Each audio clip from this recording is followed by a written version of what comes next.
And we're live. It's getting so easy. Yeah, I believe we're live. Let's just pretend we are live. How about that? Yeah. Malyssa. I'm Sally. And for some reason, there we go. Now we're for sure live. I am very happy to welcome you to, I don't know how many soul sessions this is, but we've been at it for a little while, at least 6 or 7 of them, right? Something like that. It's definitely been a few months. Yeah, it has. And I'll tell you, in case you guys don't know me, I am Sally, and I manipulate energy and can see energy across space and time. And I can see what energy does inside your body or doesn't do. And Malyssa, what do you do? Well, what I do is I help you get to the core of what you really want to do and be in your life. And I help you doing that by discovering your truth through a daily mindset and daily yoga practice. Yes, and it does help. You know, if you get a rhythm and you get a structure, which I think is hilarious because when Malyssa doesn't have her rhythm and structure, It's true. we aren't going to talk about that. You know, you really get used to it, and it helps you to really uncover what's going on in your body and your mind and your spirit in your life, and you know how to either keep it or get rid of it if it works or if it doesn't, you know. Which is perfect about what we're talking about today. Mm-hmm. And what we're talking about today is sometimes we feel a big feeling and we're not sure exactly what to do with it, so we don't feel it. Yep. And it happens more when we're little, but when we're grown-up adults, it happens too. But what we don't realize is what that does to the other human beings around us. Yes, this is true. And Melyssa's got a nice example. Yeah, so this came to me earlier in the week when I noticed that one of my adult children, she was having to make a big decision about college and leaving and when not to leave, coronavirus and those type of things. And it was a big feeling. And her emotions were swirling, and I could tell she was uncomfortable and, you know, going through something, but she didn't discuss it or explain it or anything. And we noticed that the two younger children were acting cuckoo. Yes, they were off the charts, and we couldn't, you know, I just thought that it was just, you know, the new environment. And as soon as the adult child was able to come to a decision and release her emotions and feel better, her whole face and experience and life, everything changed about her. I could tell she was happy, she was moving different, speaking different, acting different. I said, you know, I think that what you've been going through is affecting these little people. And she was like, nah, not really.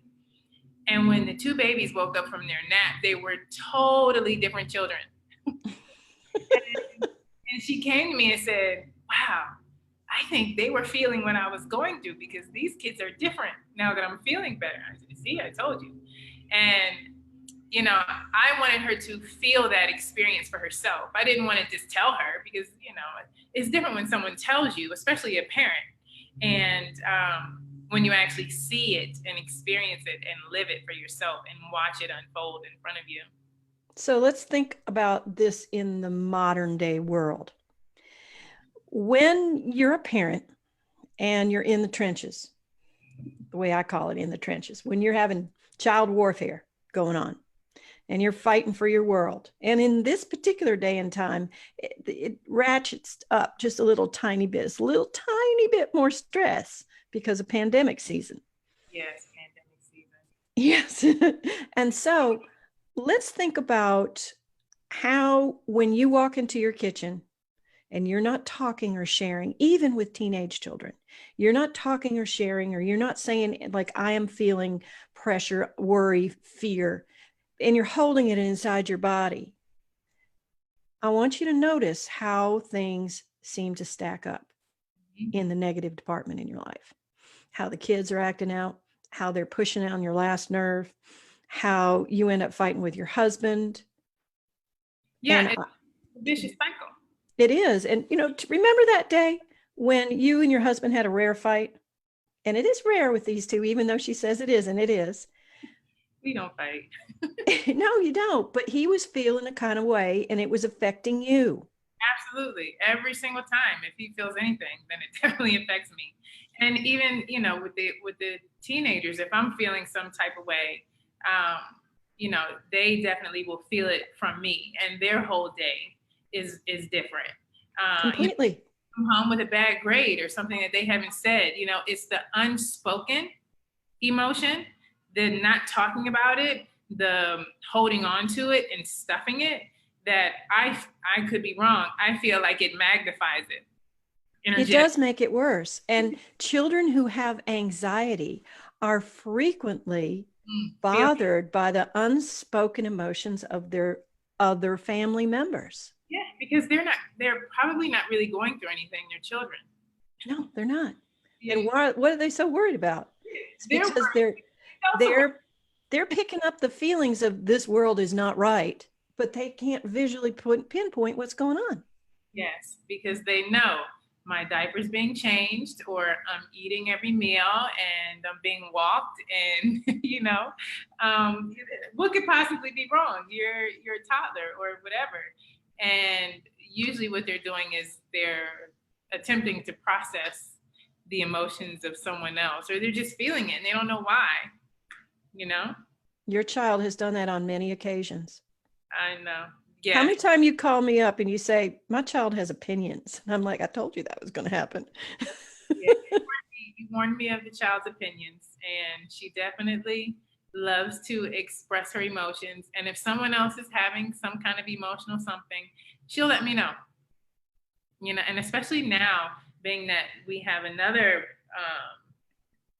toddler in the house, 3-year-old, and this child has seen more things and done more things and definitely taken on a lot more energy. She's had some very different experiences. Heaven picks up on it. Yeah, the baby definitely picks up on the other child's unspoken emotions, and they kind of they bounce off each other. I've had moments where one will start crying, and because one is crying, the other one will cry, and then they'll both cry, and neither one of them actually know why they're crying. The joys of trench child warfare. Yes. Guess who wants to cry after that? Yeah, mommy needs wine. something to because then now I'm feeling their emotions, and I have to release that and express that. So what we want people to know about this, it's not because it's a funny story, because it is a funny story, but it isn't a funny story, is this is how we create our world. We can't say my teenager's getting on my last nerve. No, really what's going on is I am feeling uncertainty and fear. This young tweener is picking up on it and pressuring me back with it. Yeah, and reflecting it back on me, my own stuff. Yeah, and that's how they get on your nerve. It's exactly how they do it. And it's funny, when I learned that about my son, who's now older and moved out, our relationship became so much more peaceful. Because I was not, giving him the energy that I was feeling about, his experiences in school or this or that, because he probably could have cared less, but my feelings about it made him feel some kind of way about it. And then we're going in this vicious circle. And then he's going to push back. And that's exactly what happens on most levels. So let's share with the class how you changed that energy, because this is what they're waiting to hear. Well, number one, whenever there is an unspoken emotion for anything, the first thing is awareness. You always have to become aware first that there's even something there that you're not dealing with. I'm angry, I don't know why. I don't feel good, I don't know why. You got to put a name to it. You got to put, I am feeling blank. Yes. And there are lists of emotions online that you can get. You can go, okay, well, it's this, or this. And tag us, and I'll send you a copy if that's what'll help. Tag in this. Yeah, because most of us don't even know how to identify emotions, because we were never taught to identify emotions. For some of us, I can't speak for everyone, but we were taught wait, you hold on to those emotions because we don't want to know that you have emotions. Yeah, You stop crying, stop feeling, don't do that feeling thing when we're feeling beings, by the way, and so we don't even know what these emotions are. We know angry, frustrated, but we don't know the rest of the emotions on that list because they just don't resonate with us. Who taught us those emotions? How hard nobody. it is to teach to tolerate emotions when you don't know your own emotions. Trust me, I've tried. What emotion are you having? I don't know. Maybe you can tell me. And of course,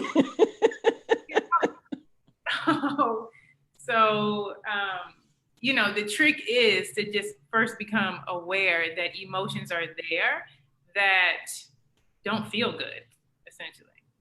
These emotions, this is not how I want to feel right now. And whatever this feeling is, I'm now aware of it. Also, if you live alone and you walk over and you for some reason you're materializing in front of the refrigerator, you have to ask yourself, what emotion am I feeling right now? That's a good place to go. Or even to the bottle. Yeah. What emotion is causing me to grab this bottle right now without What am I thinking feeling before I grab this bottle? So it happens with us. That's how we create our life, by holding on to these emotions. And so continue with the story. What did you do to change it with your son? So with my son, what did I do? I recognized the story that I was telling myself that was even creating the emotion, because the emotion was based on a false story, at least in this case. And then once I could become aware, okay, this story is not serving me, it's not serving him. How can I create a story that works? And then life was rough till you changed that story. It was rough at your house. I know, and we are just like the best of friends now. Even then when it was rough, we were still the best of friends. He's always kind of been, my hanging partner, but it became easier once I realized that the story did not necessarily have to hold any weight. It's just a story. And, this is what I'm always telling people in my mastermind group is, what are the stories that you're telling yourself that are holding you back? Everything goes back to a belief, a story, a situation that is probably not even relevant. It's something that someone told your parents, and then your parents told you, and then you're sitting here telling your kid, and you're like, wait, do I even care about that? Is that even really a thing? And now here I am having emotions about it, and we're going back and forth, and this is not even a real thing. It's not even a real thing. Now, if you think about this, most of the stuff that gets in our way is some sort of story that our ego has created about something that we know nothing about. Yeah. And so, and interesting, my guides were telling me this last night for some untold reason in the middle of the night. They said, if you're not sure what to do, don't ask your head. It doesn't know. That's interesting. It's funny. It's so true, because at least for me, my head does not stop.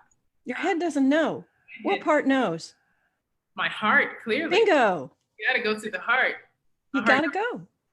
That's where I go for my intuition is, all right, what does my heart want? Or, what feels good? Because back to emotions. The head will get you in trouble every time. So that story that you're working so hard to maintain and feeling any kind of way about, and then not sharing that feeling with the world, you're walking through this world vibrating that story of something you don't want, and you wonder why life keeps throwing crap at you. Mm-hmm. And that's it. Yeah, and I think, sometimes people don't understand, why this happens or what this means. So you just brought up a valid point, it's the energy of it that you're putting out there that you're getting back. The energy is everywhere. It's just like Pigpen, walking through wherever you go, you're feeling. So like, say you're in an apartment and that adult was having a big problem. And so she had a big field of problems. No wonder those toddlers were picking it up. Yeah, exactly. And once the energy and the emotion changes, then believe it or not, the world around you changes. Even if that person that you're around, even if they have their own stuff, their own issues, the fact that you have now changed and picked up and your energy is lighter, then they will now feed off of your lighter energy. That's it. That's it. That's it 100%. If you want a relationship to change, the person you have to change is this one. Yes, it's true all the time. Every time. I know, and sometimes I feel like I do this too much, but it's just what I've now come to do and live by. But if there's something not right in a relationship or a situation or anything in my life, I always say, what did I do? Where is my energy? What do I believe about this? How is this you know what I mean? And not necessarily my fault, but more so, how is this my creation? Exactly. Everything is a creation. Mm-hmm. And, you know, that brings us back to why Sally and I do this every Sunday, is because we want people to realize that they can create whatever they want just by really discovering the underlying truth of what you believe and what you do and what you think and your emotions. Like, this is how we create our world. And that's why we're doing this. Yeah, this is how we create our world. And, you know, I have created some really amazing things in my life. And I've also created some really poo-poo things in my life. Like, this is called life. But because I'm aware of it, I can change it. I can flip-flop. Yeah. And here's the thing. It's not so much as being mindful and living in the present moment. It's just understanding the very, very simple law of cause and effect. That's all it is. It's just, that is what we're talking about today, the universal law of cause and effect. So when you have an unmoving feeling, it creates, say, a note. It'll create a field, an energy. And if it stays there stuck, eventually it creates sort of a day. You know, your day goes south. And if it stays there even longer, then it could create a temperament of being like a butthead. And if it stays there even longer, it becomes your habit. And then it can become your disease. Yeah. And that's where I get to meet people, is when it got that far. And it's been in there for that long. So we're up here saying, y'all don't have to make it that way. Mm-hmm. Exactly. Just catch it. Notice. Yeah, just notice. Just notice. When my son was younger, I used to make him, poor kid, recite every day. You know, remember your thoughts, for your thoughts become your words. Remember your words, for they become your actions. Remember your actions, for they become your habits. And be careful of your habits, because it is your destiny. So it's like, whoa, really? It all started here in my thoughts, or parallel that with emotions. Or beliefs. Or beliefs. And, you know, it's so true. What you believe, it creates these habits. And, you know, the habits are centered around something that you believe for a really long time. And you think it's just the way it is, but no, it's just the way you believe. And it could not. And here's the funny part. Sometimes it's not even your freaking belief. It usually isn't. Someone told you to believe it. Probably. Somebody told you to believe it. Someone told you to believe it. You know, don't get me wrong. Some of these beliefs might be good for you and they might work for you. Like, be kind. That's a good belief. Be kind. It works. It works. But some people don't believe that. So they might want to check, why is that not important to be kind? Why do I treat people this way? Mm-hmm. So, you know, all these things are just bringing you back to how to create a life that you're happy with. How to create a life where you are pain-free, disease-free. You're doing what you want to do every day. You are experiencing, you know, just an amazing existence, you know, and the way to do that is uncover all these little things that get you to where you are, and all these little things that make you not like what is. And when you feel stuck, good darn chance you are. So the first thing to ask yourself, is what am I feeling? Yeah. Where am I stuck? Yeah. Because you really, really don't have to be. Yeah. That's our message for today. Whatever it is you want, even if you think you're stuck, there's always going to be a way around it. Yeah, it's true. And you just have to figure out what that way is. Now, it is true that Sally and I have been doing this a while. So we kind of have a way of figuring these things out fairly easily. But we're here to help you if you need help. Yeah, exactly. That was my point.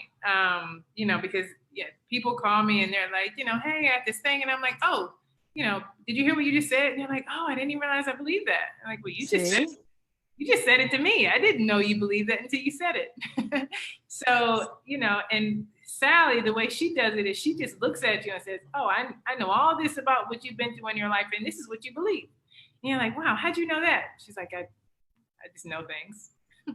And also, I want to remind you, today and tomorrow is the very last day to get the super discounted 6-session package.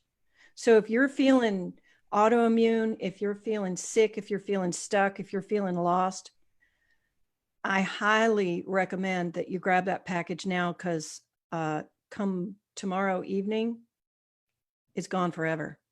It will not be there available. I will no longer, the package will be there, but it's going to be considerably more expensive.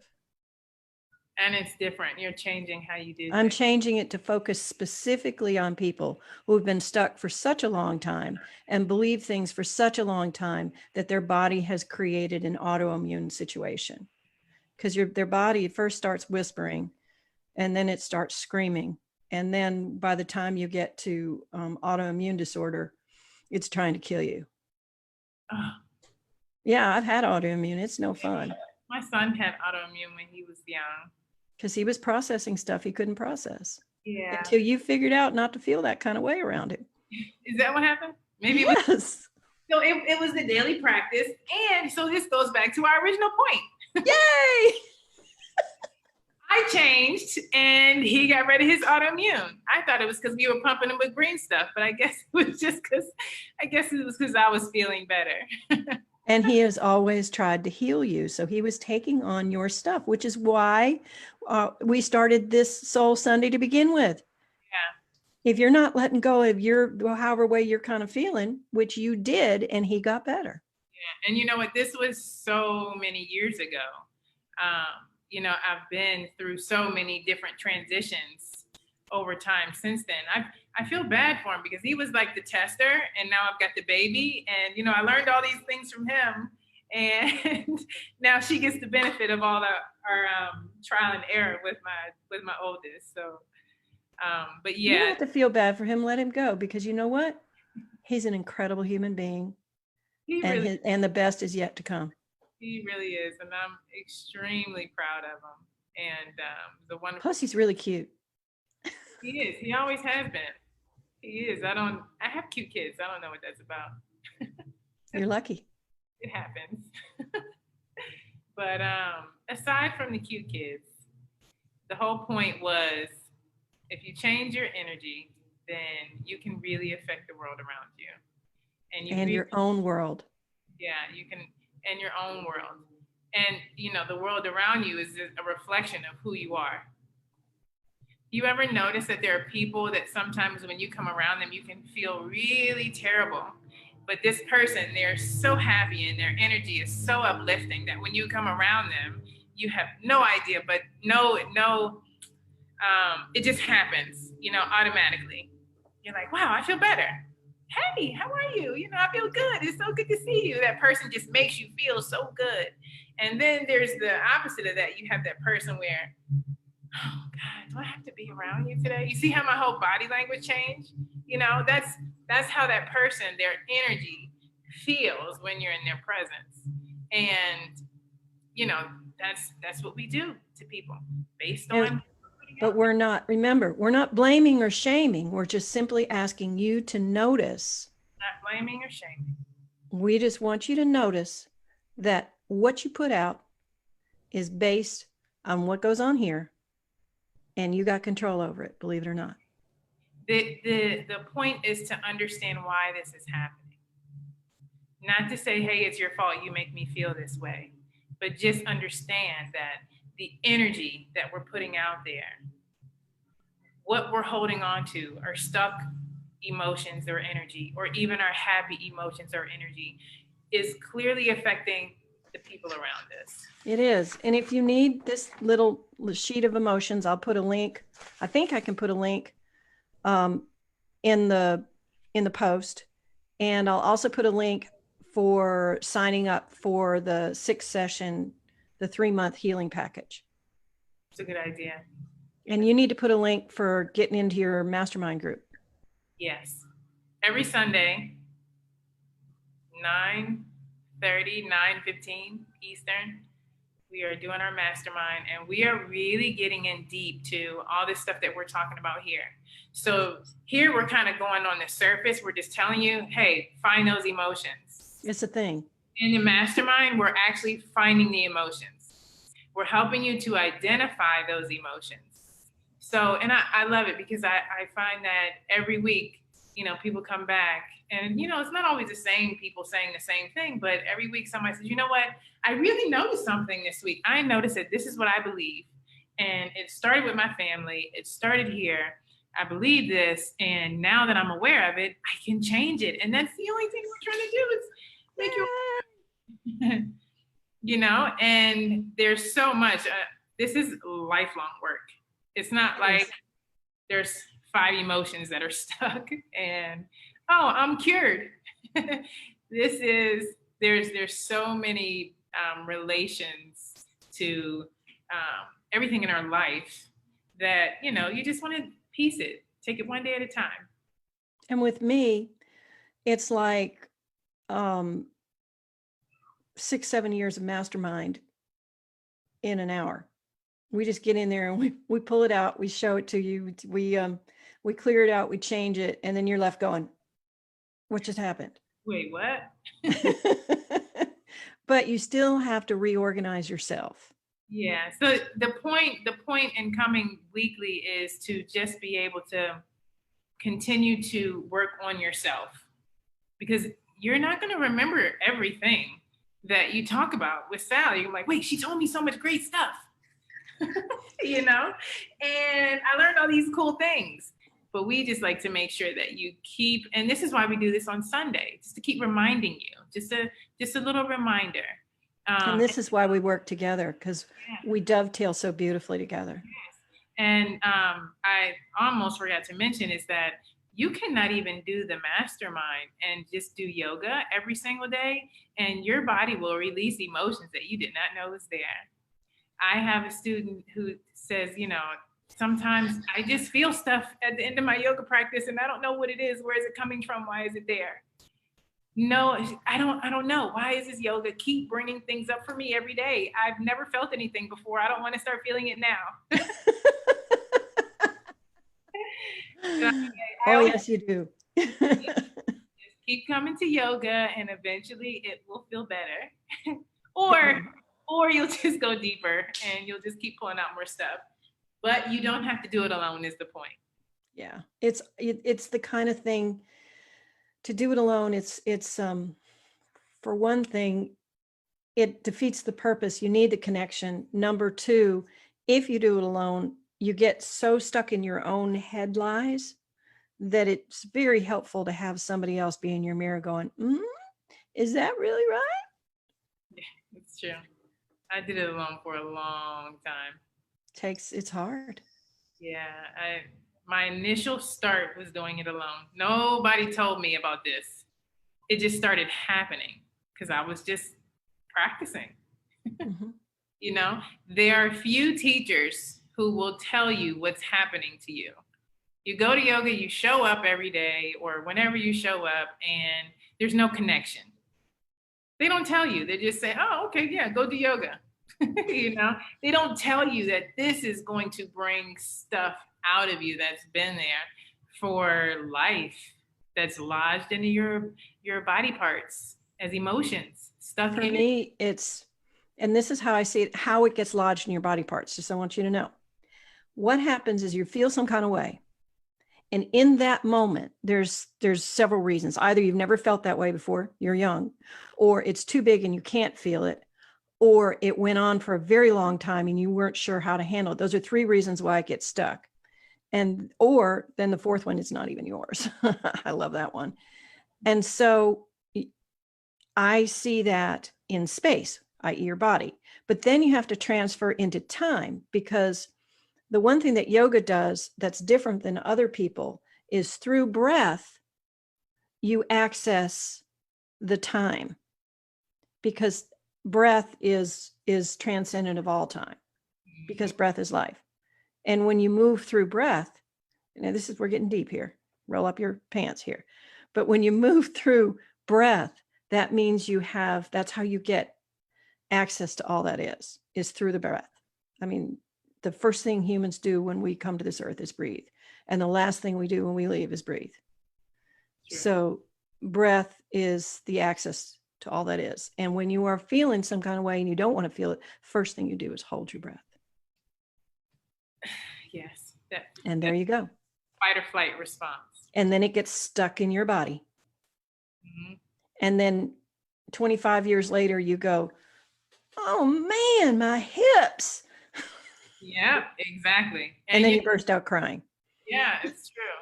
Which is why for me, my whole process started, I believe, when I started getting massages and going to massage school, because it was the same thing, just kept releasing stuff, releasing it. Like, wait, something's happening here. Yep. Yep. So, but yeah, I hopefully we've given up some good information today, and we circled around it pretty hard if we didn't. Yeah, we tried. And did you have anything else that you wanted to add? Anything interesting, Sally? No, but we are just here. We're doing this, to use a Yiddish term, we're doing this mitzvah, this service, so we can be here to help people see that truth is not that difficult to find, and that it's accessible to all humans. And the first thing you have to do is to change your thoughts. Be aware of them. First thing is be aware of them. Then the next thing you have to do is change them, or ask yourself, is that what you really believe? Or, like the thought of, I am broken, I'm a piece of crap, I'm sick, I'll never get better. These thoughts, just let them go. And my favorite one is, I was told that. Oh, that means that's not even your thought. Somebody else implanted that in you. Is that what you're saying? Like, yes. Device. They gave you that and you're carrying it around with you for life. What a gift. Thanks. Thanks, person. Yeah. Yeah. My favorite one was that I was told that I would be in a wheelchair by the time I'm 50. I was at the time 23 years old. And remember when I called you the other day and told you I did a 35-minute best time up that mountain and down again? And I am 61. Not in a wheelchair. Nope. And nowhere near it. Because I did not, I rejected the I was told. Yeah. And y'all can too. You're doing the work to get that stuff out of you. Mm-hmm. And that's why we do this. Yeah. And we thank you. Thank you. We appreciate you. We love you. Like and share. This is for everyone. Bye. Okay.